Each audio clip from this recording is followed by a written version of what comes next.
আজ 29শে মে শুক্রবার জানিয়ে দেব আজকের বাছাই করা 40টি তাজা সংবাদ। খবরের শুরুতেই হেডলাইন্স। শুভেন্দুর সঙ্গে তৃণমূল বিধায়কদের সন্দেহজনক সাক্ষাৎ, ভাঙন রুখতে রবিবার কালীঘাটে জরুরি বৈঠক ডাকলেন শোভনদেব। ডিএ বাড়ছে 9%। মে মাসের শেষে দুর্দান্ত খবর রাজ্য সরকারি কর্মীদের জন্য। লুকিয়েছিল মন্দারমণিতে, ধরা পড়ার পরে কোমরে দড়ি বেঁধে ঘোরানো হলো তৃণমূলের যুব নেতাকে। উঠল চোর চোর স্লোগান, কে এই বনি? 150 নয়, আপাতত 50 আসনে মামলার প্রস্তুতি মমতার। নেত্রীর জেদের সামনে কাটা হতাশ পরাজিত প্রার্থীরাই। পাহাড় প্রমাণ দুর্নীতিকে আর সমর্থন করছে না, তৃণমূলের মুখপাত্রের পদ থেকে ইস্তফা চিকিৎসক শান্তনু সেনের। নিজের নিরাপত্তা রক্ষী দিতে চেয়েছিলেন মমতা, ভোটের পর সেই শওকতেরই সুরক্ষা প্রত্যাহার। নেমতায় বিক্ষোভের মুখে সৌগত রায়, উঠল চোর চোর স্লোগান, ছোড়া হলো ডিম, অবাঞ্ছিত হলেও অস্বাভাবিক নয় বলল বিজেপি। গ্রেপ্তার তৃণমূলের ব্লক সভাপতি, আদালত চত্বরে জুতো দেখিয়ে চোর স্লোগান। বদলের বাংলার রেড রোড আটকে নয়, নামাজ পড়া হলো ব্রিগেডের ময়দানে। তৃণমূলকে না নেওয়াই ভালো, শ্রমিকের ভালো তৃণমূল, খারাপ তৃণমূল মন্তব্যে কি বললেন দিলীপ? ঝালমুড়ি খেতে খেতে দিলেন ঝাঝালো উত্তর। হাউসে ওর উপস্থিতি নেই, কটূক্তি করব কখন? নারদার খোঁটা দিয়ে কাকলির সাংসদ পদ খারিজের দাবি কল্যাণের। খাস কলকাতায় আক্রান্ত বিজেপি কর্মী, উত্তপ্ত মুচিপাড়া, সজলের নিশানায় তৃণমূল। দুর্নীতিগ্রস্তদের স্পন্সর করতেন অভিষেক, তৃণমূলে মহাবিদ্রোহ, ভয়ঙ্কর বোমা ফাটালেন বিশ্বজিৎ। পুরনিয়োগ দুর্নীতি মামলায় সুজিত বসুর গ্রেপ্তারিতে বিরাট ঘটনা, হাইকোর্টের রুদ্ধশ্বাস মামলা কি হবে? আরজিকর ফাইল খুলতেই মমতাকে চিঠি দিয়ে তৃণমূলের পদ ছাড়লেন শান্তনু, শুভেন্দুকে তথ্য দেওয়ার অফার। এসআইআরের নাম বাদ মানেই বিদেশি নয়, তারপরেও সরকারের সুবিধা বন্ধ কেন? সুপ্রিম কোর্টের রায় দিতেই উঠল প্রশ্ন। তৃণমূল উধাও, সক্রিয় পুলিশ, রাজ্যে পালাবদল হতেই 6 মাস আগের ছবি আমূল বদলে গেল বাংলাদেশ সীমান্তের হাকিমপুরে। অন্নপূর্ণা ভান্ডারের ফর্মে কি তথ্য চাওয়া হচ্ছে? কোন ওয়েবসাইট থেকে করবেন ডাউনলোড? অনলাইনে আবেদন করলেই হওয়া যাবে না নিশ্চিন্ত, সশরীরে যাচাই করা হবে অন্নপূর্ণার আবেদনকারীর তথ্য, নির্দেশ রাজ্য সরকারের। আমি তো একা দুর্নীতি করিনি, 3 বছর ধরে লক্ষ্মীর ভাণ্ডার নেওয়া রাকিবুল আটক, কাদের নাম সামনে আনলেন? অভিষেক বন্দ্যোপাধ্যায়ের বিরুদ্ধে থানায় ভবানীপুরের বাসিন্দা গুজরাতিদের অপমান করার অভিযোগ। সঞ্জয় একা ছিল না, সব প্রমাণ আছে। অভয়া কাণ্ডে বিস্ফোরক শান্তনুর নিশানায় উত্তরবঙ্গ লবি। রাজ্যের সব স্পন্সর্ড স্কুলের পরিচালন সমিতির বাতিল, অ্যাডমিনিস্ট্রেটর বসাচ্ছে বিকাশ ভবন। 30 লক্ষ উপভোক্তা পাবেন না অন্নপূর্ণা ভাণ্ডারের সুবিধা, বিরাট ঘোষণা করে দিলেন শুভেন্দু। রাস্তায় পুরুষদের প্রকাশ্যে প্রস্রাবে জরিমানা, ময়লা ফেলা থুতু ফেলাতেও নেওয়া হবে ফাইন। চালু হচ্ছে স্বচ্ছ অ্যাপ। সারা রাত ধরে তৃণমূল নেতার পাট খেতে লুকোনো টাকা গুনল পুলিশ, অঙ্ক জানলে চোখ কপালে উঠবে। আবেদন করলে সঙ্গে সঙ্গে হাতে পাবেন আয়ুষ্মান ভারত হেলথ কার্ড। জানুন কি তথ্য লাগবে। মুখ্যমন্ত্রী হতে না পারার আক্ষেপ, মমতা বন্দ্যোপাধ্যায়কে সমবেদনা নিয়ে মুখ খুললেন সৌরভ গাঙ্গুলি। দুর্নীতি আড়াল করেছেন মমতাই, দলের পতন ডেকেছেন পিসি ভাইপোই। পার্থ চট্টোপাধ্যায়ের বিস্ফোরক মন্তব্যে তোলপাড় বঙ্গ রাজনীতি। যেমন কথা তেমনই কাজ, বিএসএফকে জমি দিল রাজ্য। সীমান্ত রক্ষায় কোন জেলায় কত একর দেওয়া হলো জানালেন মুখ্যমন্ত্রী। রণক্ষেত্র বারাসাত, গুরুতর আহত বিজেপির জেলা সভাপতি। 2 দলের সংঘর্ষে গভীর রাত পর্যন্ত উত্তেজনা। বেসরকারি বাসের ভাড়া বৃদ্ধি সহ একগুচ্ছ প্রস্তাব নিয়ে নয়া মুখ্যমন্ত্রী শুভেন্দুর সঙ্গে দেখা করতে চান বাস মালিকেরা। দলের ভিতরেই বিদ্রোহের সুর, মুখ খুলছেন নেতারা। নতুন কবিতা লিখলেন মমতা, নাম দিলেন গিরগিটি। বাজারের সবজি কিনতে গেলেও তো টিপে টিপে দেখতে হয়, দরজা কি খোলা, কি বলছে শ্রমিক। ফেস টুপি বা হনুমানজির পতাকা, হেলমেট না থাকলে কাউকে বরদাস্ত নয় শ্রমিক।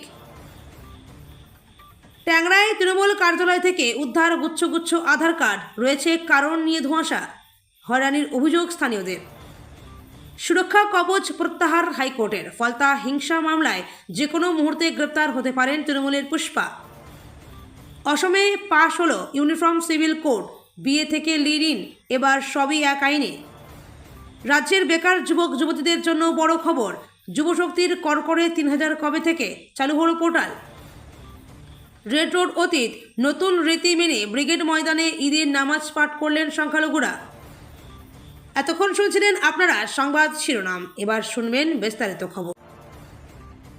26 বিধানসভা নির্বাচনে ক্ষমতা হারিয়ে রাজ্যের প্রধান বিরোধী দল হিসেবে আত্মপ্রকাশ করেছে তৃণমূল কংগ্রেস। খাতায় কলমে বিধায়ক সংখ্যা 80 হলেও বিধানসভা সচিবালয়ের তরফে এখনও বিরোধী দল এর আনুষ্ঠানিক তকমা কিংবা ঘর বরাদ্দ করা হয়নি। এই সাংবিধানিক সংকটের মাঝে এবার তৃণমূল শিবিরের অন্দরে তৈরি হয়েছে চরম ভাঙন আতঙ্ক। দলের বেশ কিছু বিধায়কের সাম্প্রতিক গতিবিধি ও শাসক দলের শীর্ষ নেতাদের সঙ্গে মাখামাখি একেবারেই ভালোভাবেই নিচ্ছে না ঘাসফুল শিবিরের শীর্ষ নেতৃত্ব। এই ঘোলাটে পরিস্থিতিতে পরিষদীয় দলকে এককাঠা রাখতে আগামী রবিবার বিকেলে এক জরুরি বৈঠক ডাকলেন তৃণমূলের পরিষদীয় দলনেতা শোভনদেব চট্টোপাধ্যায়। বৈঠকের গুরুত্ব বাড়াতে এবং বিধায়কদের কড়া বার্তা দিতে এটি আয়োজন করা হয়েছে দলনেত্রী মমতা বন্দ্যোপাধ্যায়ের কালীঘাটের বাসভবনের কনফারেন্স রুমে। রাজ্য সরকার সপ্তম বেতন কমিশনের আওতায় সরকারি কর্মী ও পেনশনভোগীদের জন্য 9% পর্যন্ত মহার্ঘ ভাতা বা ডিএ বৃদ্ধি করেছে। এই সিদ্ধান্তে লক্ষ লক্ষ কর্মচারীর বেতন বাড়বে। এক ধাক্কায় কত টাকা বাড়লো বেতন, জেনে নিন বিস্তারিত। রাজ্যের সরকারি কর্মীদের জন্য বড় সুখবর ঘোষণা করল রাজ্য সরকার। 1 বা 2 নয়, এবার 1 লাফে 9% পর্যন্ত মহার্ঘ ভাতা বা ডিএ বৃদ্ধি করা হয়েছে, তাও আবার সপ্তম বেতন কমিশনের আওতায় থাকা কর্মীদের জন্য। সরকারের এই সিদ্ধান্তে কয়েক লক্ষ সরকারি কর্মচারী এবং পেনশনভোগী সরাসরি উপকৃত হবেন বলে মনে করা হচ্ছে। সরকারের সূত্রে জানা গিয়েছে, মূল্যবৃদ্ধির চাপ এবং কর্মীদের দীর্ঘদিনের দাবির কথা মাথায় রেখেই এই বড় সিদ্ধান্ত নেওয়া হয়েছে। বর্তমানে নিত্য প্রয়োজনীয় জিনিসের দাম ক্রমাগত বাড়তে থাকায় সরকারি কর্মীদের ওপর আর্থিক চাপও বৃদ্ধি পাচ্ছিল। সেই পরিস্থিতিতে 9% ডিএ বৃদ্ধি নিঃসন্দেহে বড় স্বস্তি এনে দেবে। হাওড়ার পরে এবার কাঁচরাপাড়া বেঁধে এলাকায় এক যুব তৃণমূল নেতা জৈনিক বনিকে কোমরে দড়ি ঘোরালো পুলিশ। উঠল চোর চোর স্লোগান। এদিন হাফ প্যান্ট পরিয়ে কোমরে দড়ি বেঁধে তৃণমূলের যুব নেতা অভিজিৎ রায় ওরফে বনিকে কাঁচরাপাড়ার 3 নম্বর ওয়ার্ডে ঘোরায় বীজপুর থানার পুলিশ। সোমবার পুলিশ বনিকে নিয়ে যায় বাবু কোয়ার্টার ও নবীনপল্লী এলাকায়, যাকে বনের ডেরা বলে দাবি স্থানীয়দের। এলাকাবাসীদের অভিযোগ, পুলিশ কোয়ার্টারের ভেতরে পৌরসভার বালতি মজুত করে রাখা হতো এবং সেগুলি বিক্রিও করা হতো। পাশাপাশি ওই কোয়ার্টারে কে থাকবে, কে ঘর পাবে, সব কিছুই বনের নির্দেশে চলতো বলে দাবি স্থানীয়দের। এমনকি সেখানে অসামাজিক কাজকর্মও চলতো বলে অভিযোগ ওঠে। প্রসঙ্গত, শনিবার রাতে মন্দারমণি থেকে বনিকে গ্রেপ্তার করে পুলিশ। রবিবার তাকে ব্যারাকপুর আদালতে তোলা হলে আদালত 5 দিনের পুলিশ হেফাজতের নির্দেশ দেয়। এরপর তদন্তের স্বার্থে পুলিশ তাকে নিয়ে যায় কাঁচরাপাড়ার বিভিন্ন এলাকায়। 26 বিধানসভা নির্বাচনে বাংলায় ঐতিহাসিক পরিবর্তনের পর মমতা বন্দ্যোপাধ্যায় অভিযোগ করেছিলেন যে অন্তত 150টি আসনে কারচুপি ও ভোট লুট করেছে বিজেপি। কিন্তু বাস্তব মাঠে নেমে সেই দাবির পারদ অনেকটাই নামাতে বাধ্য হচ্ছে ঘাসফুল শিবির। নবান্নের অলিন্দে এখন বিজেপির সরকার, আর এই আবহে মাত্র 50টি বিধানসভা কেন্দ্রে ভোট লুটের কাগজে তথ্য জোগাড় করে আদালতের দরজায় কড়া নাড়ার প্রস্তুতি শুরু করেছে তৃণমূল। তবে এই আইনি লড়াইয়ের পথে সবচেয়ে বড় বাধা হয়ে দাঁড়িয়েছেন খোদ দলের পরাজিত প্রার্থীরাই। পরাজয়ের চরম গ্লানি ও তীব্র হতাশায় ডুবে থাকা এই প্রার্থীরা নতুন করে আইনি জাতাকলে জড়াতে চাইছেন না। তাদের স্পষ্ট কথা, বিজেপি যেখানে সরকার গড়ে তুলেছে সেখানে মামলা জিতে একটা আসন পেলেও তো আর তৃণমূল ক্ষমতায় ফিরবে না। তৃণমূলের জাতীয় মুখপাত্রের পদ থেকে ইস্তফা দিলেন চিকিৎসক নেতা শান্তনু সেন। ইতিমধ্যেই প্রাক্তন মুখ্যমন্ত্রী তথা তৃণমূল নেত্রী মমতা বন্দ্যোপাধ্যায়ের কাছে ইস্তফাপত্র পাঠিয়েছেন রাজ্যসভার প্রাক্তন সাংসদ শান্তনু। দলের বিরুদ্ধে পাহাড় প্রমাণ দুর্নীতির অভিযোগের উল্লেখ করে এদিন শান্তনু সেন বলেন, আমি তৃণমূলের জন্মলগ্ন থেকে ছিলাম। দল যখন যা দায়িত্ব দিয়েছে তার নিষ্ঠার সঙ্গে পালন করেছি। দল আমাকে জাতীয় মুখপাত্রের দায়িত্ব দিয়েছিল। দলের হয়ে জনবিরোধী এমন অনেক সিদ্ধান্তের কথা মিডিয়া এবং সংবাদপত্রের কাছে বলতে বলতে গেছি। তার জন্য অনেক সাধারণ মানুষ আমাকে কথা শুনিয়েছে, আমাকে হজম করতে হয়েছে। শান্তনুর ক্ষোভ, কিন্তু রাজনীতিটা শেষ পর্যন্ত মানুষের জন্য। সেই বাংলার মানুষ 2026 সালের 4ই মে বিপুল জনাদেশে যখন বুঝিয়ে দিলেন যে চাকরি চুরি, আরজিকর কাণ্ডসহ বিভিন্ন পাহাড় প্রমাণ দুর্নীতির বিরুদ্ধে তারা রায় দিয়েছেন, তখন সেই মানুষের রায়কে মাথা পেতে নিয়ে হার স্বীকার করা উচিত। ভোটে হেরে একের পর এক তৃণমূল নেতার জীবন আমূল বদলে গিয়েছে। কেউ গা ঢাকা দিয়েছেন, কেউ কেউ আবার দলের বিরুদ্ধে ফোঁস করছেন। এমনকি দাপুটে তৃণমূল নেতারাও রীতিমতো ঘরবন্দি করেছে নিজেদের, একে একে হারিয়েছে নিরাপত্তা বলয়। এবার ক্যানিংয়ের দোর্দণ্ড প্রতাপ নেতা শওকত মোল্লার সমস্ত নিরাপত্তা রক্ষী তুলে নেওয়া হলো। 26-এর ভোটে তিনি ছিলেন ভাঙড়ের প্রার্থী। আইএসএফের নওশাদ সিদ্দিকীর কাছে হারের পর থেকে শওকতকে আর প্রকাশ্যে দেখা যায়নি। এরপর নতুন সরকারের আমলে তার যাবতীয় সুরক্ষা প্রত্যাহার করা হলো। তাকে তিনি নিরাপত্তাহীনতায় ভুগছেন বলে ঘনিষ্ঠ মহলে জানিয়েছেন। এক সময়ে ভাঙড়ের প্রয়াত সিপিএম নেতা তথা বাম আমলের রাজ্যের মন্ত্রী আব্দুর রাজ্জাক মোল্লার শিষ্য ছিলেন ক্যানিংয়ের শওকত। 2011 সালে রাজ্যে তৃণমূল জামানা শুরু হওয়ার পর মমতা বন্দ্যোপাধ্যায়ের দলে যোগ দেন শওকত। দমদমের সাংসদ সৌগত বৃহস্পতিবার নিমতা থানায় স্মারকলিপি জমা দিতে গিয়েছিলেন। সেখান থেকে বেরোনোর পরে সাধারণ জনতার বিক্ষোভের মুখে পড়েন তিনি। তৃণমূল সাংসদ সৌগত রায় বৃহস্পতিবার তার গাড়ি লক্ষ্য করে ডিম ছোড়া হয় বলে অভিযোগ। নিজের সংসদীয় এলাকাতেই বিক্ষোভের মুখে পড়লেন তৃণমূল সাংসদ সৌগত রায়। বৃহস্পতিবার উত্তর 24 পরগনার নিমতায় তাকে ঘিরে চোর চোর স্লোগান ওঠে। সাংসদদের গাড়ি লক্ষ্য করে ছোড়া হলো ডিমও। দমদমের সাংসদ সৌগত বৃহস্পতিবার নিমতা থানায় স্মারকলিপি জমা দিয়েছিলেন। সেখান থেকে বেরোনোর পরে সাধারণ জনতার বিক্ষোভের মুখে পড়েন তিনি। অভিযোগ, সেই সময় তাকে ঘিরে চোর চোর স্লোগান দিতে থাকে জনতা। ভিড়ের মধ্যে থেকে সাংসদকে লক্ষ্য করে ডিম ছোড়াও অভিযোগ ওঠে। যদিও সেই ডিম সাংসদের গায়ে লাগেনি, সৌগতের গাড়িতে গিয়ে পড়ে ডিম। বিজেপি নেতার সঙ্গে দেখা করতে গিয়ে পুলিশের জালে তৃণমূলের ব্লক সভাপতি। আদালত চত্বরে তাকে দেখেই উঠল চোর চোর স্লোগান। শুধু তাই নয়, জুতো পর্যন্ত দেখানো হয় তৃণমূল নেতাকে। দুর্গাপুর মহকুমা আদালতের এই ঘটনায় তীব্র উত্তেজনা ছড়িয়েছে। দুর্গাপুর নগর নিগমের বিদায়ী তৃণমূল কংগ্রেসের কাউন্সিলর রাজীব ঘোষ, তিনি দলের ব্লক সভাপতিও। ঘটনার সূত্রপাত বুধবার রাতে। ভোট পরবর্তী হিংসার পুরনো মামলায় দুর্গাপুর গ্রেপ্তার করা হয় তৃণমূলের ব্লক সভাপতিকে। এদিন রাতে দুর্গাপুর শহরের 1 নম্বর ব্লকের তৃণমূল সভাপতি রাজীব ঘোষ, যিনি দুর্গাপুর পুরসভার 10 নম্বর ওয়ার্ডের বিদায়ী কাউন্সিলরও, স্থানীয় এক বিজেপি নেতার ব্যক্তিগত অফিসে দেখা করতে যান। বিজেপি কর্মীরা তার উপস্থিতির কথা জানতে পেরেই ঘেরাও করে বিক্ষোভ দেখাতে শুরু করেন। পাক দলের বাংলায় অন্যরকম ঈদ দেখলেও শহর।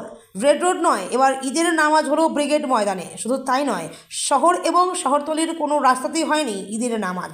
ফলে সমস্ত রাস্তাই আজ বৃহস্পতিবার সকাল থেকে খোলা ছিল। তবে ঈদ উপলক্ষে ব্রিগেড সহ গোটা কলকাতা জুড়েই কড়া নিরাপত্তার ব্যবস্থা করা হয়েছে কলকাতা পুলিশের তরফে।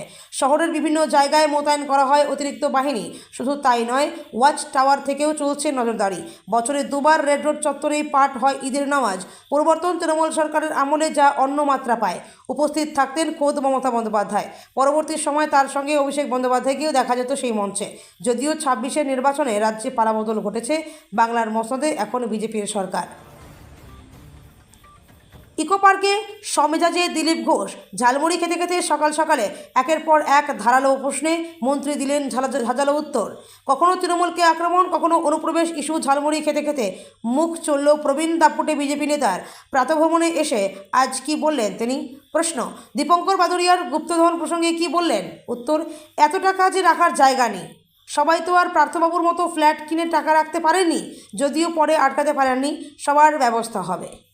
প্রশ্ন, মমতা বন্দ্যোপাধ্যায় দলের সাম্প্রতিক ভোট পরবর্তী বিপর্যয়ের পর প্রাক্তন মুখ্যমন্ত্রী লিখলেন একটি কবিতা, নাম গিরগিটি। কি বললেন? উত্তর, আমি আগেই বলেছি বাড়িতে বসে কবিতা লেখার কথা। প্রতিভাকে শান দিন, পার্টি উঠে যাবে, আরও সুযোগ পাবেন কবিতা লেখার। তৃণমূল ছিন্নমূল হতেই একের পর এক জনপ্রতিনিধিদের পদত্যাগ, প্রকাশ্যে শীর্ষ নেতৃত্বের নীতি নিয়ে সমালোচনা এবং 2 প্রবীণ সাংসদদের চরম কাজিয়ায় রাজ্য রাজনীতি এখন তোলপাড়। একদিকে বড় চেয়ারম্যানের পদ থেকে ইস্তফা দিয়েছেন তৃণমূল কাউন্সিলর সুশান্ত ঘোষ। অন্যদিকে পৌরসভার অ্যাকাউন্টস কমিটির থেকে পদত্যাগের পর এবার দলের মুখপাত্রের পদ ছাড়ার ইচ্ছা প্রকাশ করে চিঠি দিয়েছেন আর এক কাউন্সিলর অরূপ চক্রবর্তী। এই জোড়া ইস্তফার পরেই দলের একাংশের বিরুদ্ধে বিস্ফোরক ক্ষোভ উগরে দিয়েছেন শ্রীরামপুরের তৃণমূল সাংসদ কল্যাণ বন্দ্যোপাধ্যায়। বুধবার সুশান্ত ঘোষ এবং অরূপ চক্রবর্তীর ইস্তফার পর তাদের তীব্র আক্রমণ করতে গিয়ে দলের সর্বভারতীয় সাধারণ সম্পাদক অভিষেক বন্দ্যোপাধ্যায় এবং ভোট কুশলী সংস্থা আইপ্যাককে নজিরবিহীনভাবে কাঠগড়ায় তুলেছেন কল্যাণ বন্দ্যোপাধ্যায়। খাস কলকাতার মুচিপাড়ায় আক্রান্ত বিজেপি কর্মী, তাকে লোহার রড দিয়ে বেধড়ক মারধর করা হয়েছে বলে অভিযোগ। ঘটনাকে কেন্দ্র করে বুধবার রাত থেকে তুমুল উত্তেজনা এলাকায়। বরানগরের বিধায়ক সজল ঘোষের দাবি, বিজেপির সভা বানচাল করতেই এই হামলা। ঘটনাটি ঠিক কি? জানা গিয়েছে, আক্রান্তের নাম বিপ্লব নাগ। বুধবার রাতে মুচিপাড়ায় কয়েকজনের সঙ্গে দাঁড়িয়ে কথা বলছিলেন তিনি। অভিযোগ, সেই সময় কয়েকজন চড়াও হয় তার ওপর। প্রথমে শুরু হয় বাদানুবাদ, তারপরেই বিপ্লবকে লোহার রড দিয়ে মারধর করা হয় বলে অভিযোগ। রডের আঘাতে মাথা ফেটে যায় যুবকের। রক্তাক্ত অবস্থায় লুটিয়ে পড়েন বিপ্লব। সঙ্গে সঙ্গে তাকে উদ্ধার করে নিয়ে যাওয়া হয় হাসপাতালে। সূত্রের খবর, বর্তমানে সেখানেই চিকিৎসাধীন বিপ্লব। বিধানসভা নির্বাচনে ভরাডুবি তৃণমূল কংগ্রেসের। অন্দরের ফাটল এবার মারাত্মকভাবে প্রকাশ্যে। একের পর এক নেতা বিধায়ক দল ছাড়ছেন। দলের বিরুদ্ধে এবার বিস্ফোরক বিশ্বজিৎ দেব, তৃণমূলের রাজ্য কমিটির সদস্য এবং একসময় তৃণমূলের মুখপাত্র। তার সরাসরি নিশানা দলের সর্বভারতীয় সাধারণ সম্পাদক অভিষেক বন্দ্যোপাধ্যায় এবং শীর্ষ নেতৃত্ব। দলের বিরুদ্ধে ক্ষোভ উগরে দিয়ে বিশ্বজিৎ দেব বলেন, গোটা দলটা দুর্নীতিতে ভরে গিয়েছে। তৃণমূলের শীর্ষ নেতৃত্ব সমস্ত বিষয় জানত, কিন্তু তা সত্ত্বেও কোনো ব্যবস্থা নেওয়া হয়নি। অভিষেক বন্দ্যোপাধ্যায়কে তীব্র আক্রমণ করে তিনি দাবি করেন, অভিষেকের আশেপাশে যারা থাকতেন তারা সকলেই দুর্নীতিগ্রস্ত এবং অভিষেক নিজে তার স্পন্সর করতেন। কেন্দ্রীয় এজেন্সি তদন্তের প্রসঙ্গ টেনে বিশ্বজিৎ বাবুর প্রশ্ন, দুর্নীতির সঙ্গে যদি অভিষেকের কোনো সুযোগই না থাকে, তাহলে কেন তার সংস্থার সম্পত্তি বাজেয়াপ্ত করা হবে? পুরনিয়োগ দুর্নীতি মামলায় এনফোর্সমেন্ট ডিরেক্টরেটের হাতে গ্রেপ্তার হয়েছেন রাজ্যের প্রাক্তন দমকল মন্ত্রী তৃণমূলের দদণ্ড প্রতাপ নেতা সুজিত বসু। কেন্দ্রীয় তদন্তকারী সংস্থার হাতে গ্রেপ্তার হওয়ার বেশ কিছুদিন পর এবার ইডির বিরুদ্ধেই আইনি লড়াইয়ে নামলেন লেকটাউন সল্টলেকের তৃণমূলের এই বড় মাথা। ইডির ভূমিকা, নিরপেক্ষতা এবং কার্যপদ্ধতি নিয়ে সরাসরি প্রশ্ন তুলে কলকাতা হাইকোর্টের দ্বারস্থ হয়েছেন তিনি। রাজনৈতিক উদ্দেশ্য চরিতার্থ করতেই ইডি সম্পূর্ণ অন্যায় গ্রেপ্তারি করেছে তাকে, এই অভিযোগ এনেছেন। তার গ্রেপ্তারি এবং ইডির দায়ের করা ইসিআইআর এর সম্পূর্ণ প্রক্রিয়াকে চ্যালেঞ্জ জানিয়ে এই পাল্টা মামলা দায়ের করা হয়েছে। আদালত সূত্রের খবর, শুক্রবার অথবা আগামীকালই বিচারপতি অমৃতা সিনহার এজলাসে এই হাই প্রোফাইল মামলার শুনানি হওয়ার প্রবল সম্ভাবনা রয়েছে। যখন কোনো রাজনৈতিক দলের প্রধান রক্ষকই তার দলের হয়ে সওয়াল করতে রাজি হন না, তখন দেওয়ালে লেখা স্পষ্ট হয়ে যায়। 26 বিধানসভা নির্বাচনে তৃণমূল কংগ্রেসের ঐতিহাসিক ভরাডুবির পর থেকেই ঘাসফুল শিবিরে শুরু হয়েছে এক নজিরবিহীন পদত্যাগের হিড়িক। পরাজয়ের দায় কাঁধে নিয়ে সাংসদ থেকে শুরু করে পুরসভার শীর্ষ পদাধিকারীরা যখন ব্যাকফুটে, ঠিক তখনই মমতা বন্দ্যোপাধ্যায়ের কোর কমিটিতে পড়ল বড় ধাক্কা। বৃহস্পতিবার দলের জাতীয় মুখপাত্রের পদ থেকে ইস্তফা দিলেন চিকিৎসক নেতা ডক্টর শান্তনু সেন। তবে কেবল এই ইস্তফাই নয়, দলনেত্রী মমতাকে লেখা তার পদত্যাগের বিস্ফোরক ভাষা এই মুহূর্তে রাজ্য রাজনীতির অলিন্দে এক তীব্র কম্পন সৃষ্টি হয়েছে। এতকাল টেলিভিশন স্ক্রিনে যে মুখটি দলের সমস্ত ভুল ত্রুটিকে আড়াল করতে ঢাল হিসেবে ব্যবহৃত হতো, তিনি এবার দলের বিরুদ্ধে সরাসরি দুর্নীতি ও অনৈতিকতার তীর ছুড়ে দিয়েছেন।